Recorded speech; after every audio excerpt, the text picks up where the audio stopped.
स्वर्ग का हकदार कौन? मरने के बाद स्वर्ग के द्वार पर 4 व्यक्ति खड़े थे। इन 4 व्यक्तियों में पहला राजा था, दूसरा एक बिजनेसमैन था, तीसरा पंडित था और चौथा एक आम आदमी मजदूर था। किसी को भी यह पता नहीं था कि कौन स्वर्ग के अंदर प्रवेश कर पाएगा और कौन वहीं से वापस लौटा दिया जाएगा। जब स्वर्ग का दरवाजा खुलने की राह देख रहे थे और आपस में बातें कर रहे थे, जैसे कि राजा को मरने से पहले से ही आदत थी, उसने अपनी बात सबसे पहले बताई। राजा ने कहा, मैं बहुत प्रख्यात राजा हूँ। मैंने धरती पर अपना बहुत नाम कमाया है, इसलिए पूरी संभावना है कि मैं ही स्वर्ग में जाऊंगा। फिर व्यापारी ने अपनी बात सामने रखी। वह बोला, मैंने धरती पर खूब धन कमाया और उस धन से मैंने सैकड़ों लोगों की मदद की, इसलिए मैं ही स्वर्ग का हकदार हूँ। अब बारी थी पंडित की, तो पंडित ने मुंह खोला और सबको यह कहा, चाहे तुम जो सोच लो, लेकिन यह बात तो तय है कि स्वर्ग के दरवाजे खुलेंगे तो मेरे लिए ही। सब जानते हैं कि पंडित दिन रात भगवान को याद करते हैं, इसलिए स्वाभाविक है कि स्वर्ग में पंडित का स्वागत किया जाए। जब सबने अपना अपना पक्ष रख दिया, तब सबकी नज़र उस मजदूर पर थी जो चुपचाप अपनी नज़रें नीचे झुकाए बिना कुछ बोले वहीं पर खड़ा रहा। स्वर्ग का दरवाजा खुला और वहां पर एक देवदूत आकर खड़ा हो गया। देवदूत के हाथों में एक पुस्तक थी, जिसमें इन सभी के कर्मों के बारे में लिखा हुआ था। देवदूत ने सबसे पहले राजा को अपने पास बुलाया और उसको पूछा, तुम बताओ, तुमने अपने जीवन में क्या क्या अच्छे कर्म किए हैं। मैं उन्हें इस पुस्तक में देखकर फैसला करूँगा कि तुम्हें अंदर आने देना है या नहीं। राजा ने कहा, मेरा राज्य जितना बड़ा था उतना ही समृद्ध था और मेरे राज्य के सभी लोग खुशहाल थे। सभी बड़े आनंद से रहते थे। मैंने उन्हें कभी भी किसी भी चीज की कमी नहीं होने दी। यही मेरे अच्छे कर्म हैं।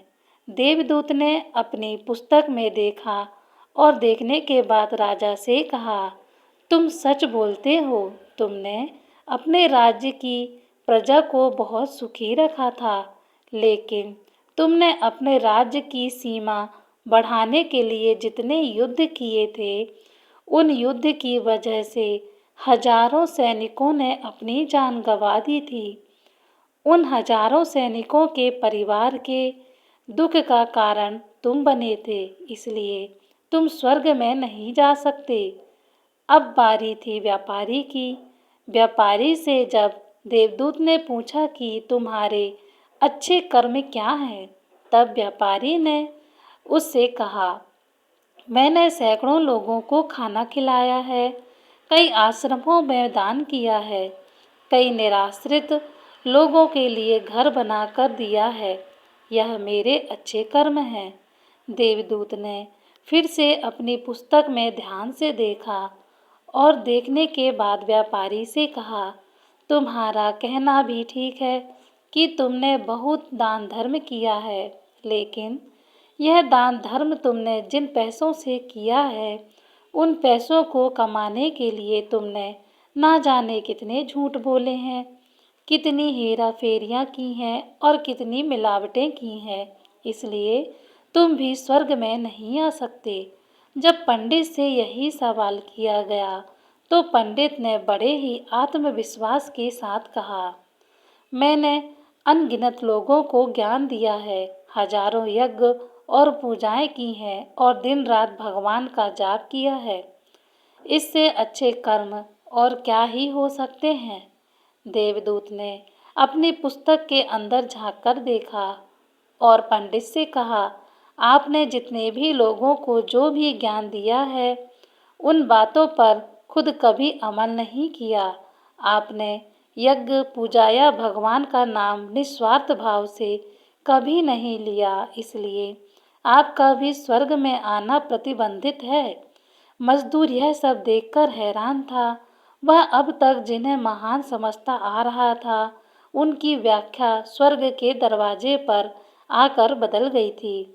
धरती पर जिन कामों को अच्छा समझा जाता है, उनका यहाँ पर कोई मूल्य नहीं होता था। यमदूत ने जब इस मजदूर को अपने पास बुलाया और इससे पहले कि वह उससे उसके अच्छे कर्म के बारे में पूछता, मजदूर बोल पड़ा, प्रभु, मैं जानता हूँ कि मैं भी स्वर्ग में आने के लायक नहीं हूँ, लेकिन मैं फिर भी एक बार बाहर से ही स्वर्ग को झांक कर देखना चाहता हूँ।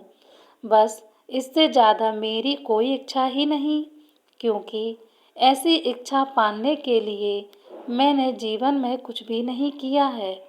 मैं पूरा दिन मेहनत करता और जो भी पैसे कमाता उन्हें अपने परिवार के पालन पोषण में खर्च कर देता, इसलिए दान धर्म के लिए कुछ बचता ही नहीं।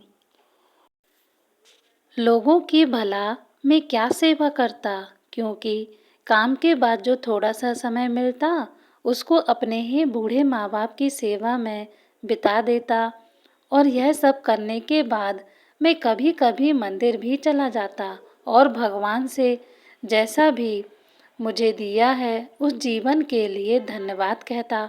देवदूत ने अपनी पुस्तक में बड़े ध्यान से देखा और थोड़ी देर देखते ही रहा। फिर उसने मजदूर से पूछा कि तुम याद करके बताओ, तुमने कभी तो कोई अच्छा काम किया होगा।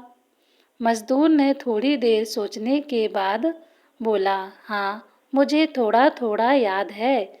एक बार मैं बहुत भूखा था और मैं खाना ही खाने बैठा था कि एक बहुत ही कमज़ोर कुत्ता जो ठीक से चल भी नहीं पा रहा था, वह मेरे पास आ गया और मेरे खाने को देखने लगा। तब मैंने अपनी रोटी उसे खिला दी थी और उस दिन मैं खुद भूखा सोया था।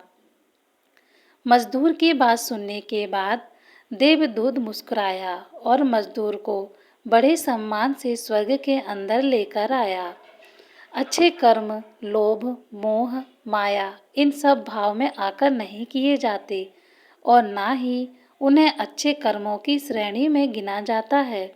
निस्वार्थ भाव से किया गया एक ही अच्छा कर्म भी आपके जीवन के सारे पाप धोने की शक्ति रखता है।